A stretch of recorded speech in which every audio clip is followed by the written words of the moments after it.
گھر میں موجود ان اجزاء سے ہاتھ پاؤں بلیچ کریں اس آسان طریقے سے جس سے نہ جلد خراب ہو اور نہ جلن ہو اور ہاتھ پاؤں چمک بھی جائیں۔ ہاتھ پاؤں کو خوبصورت ہونا بہت ضروری ہے، کیونکہ چہرہ اگر صاف ہو اور ہاتھ بدنما ہوں تو لوگوں میں بیٹھتے ہوئے پر اعتمادی نہیں ہوتی۔ تو جانیے کہ کیسے گھر میں آپ اپنے ہاتھوں اور پیروں کو اچھی طرح بلیچ کر سکتی ہیں۔ ٹپ کو نوٹ کر لیجئے گا کاپی پر۔ سب سے پہلے آپ ایک لیموں، ٹماٹر، آلو اور پیاز کا رس نکال لیں۔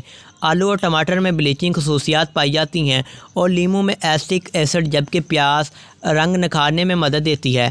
اس لیے ان تمام گھریلو اجزاء کو ملا کر استعمال کرنا جلد کے لیے مفید ہے۔ نمبر 2، اس رس میں 1 چمچ میٹھا سوڈا، ہلدی، دہی اور گلاب کا عرق شامل کر کے پیسٹ بنا لیں۔ اس پیسٹ کو اپنے ہاتھوں اور پیروں پر لگا کر کچھ دیر چھوڑ دیں، پھر پانی سے دھو لیں اور روئی کی مدد سے یا سفید کپڑے سے ہاتھ پیر رگڑ کر صاف کر لیں۔ اس سے آپ کے ہاتھ اور پیر بھی چہرے کی طرح چمک جائیں گے۔ آپ کو بازاری بلیچ سے بھی چھٹکارا مل جائے گا۔ تو لائک تو کیجیے۔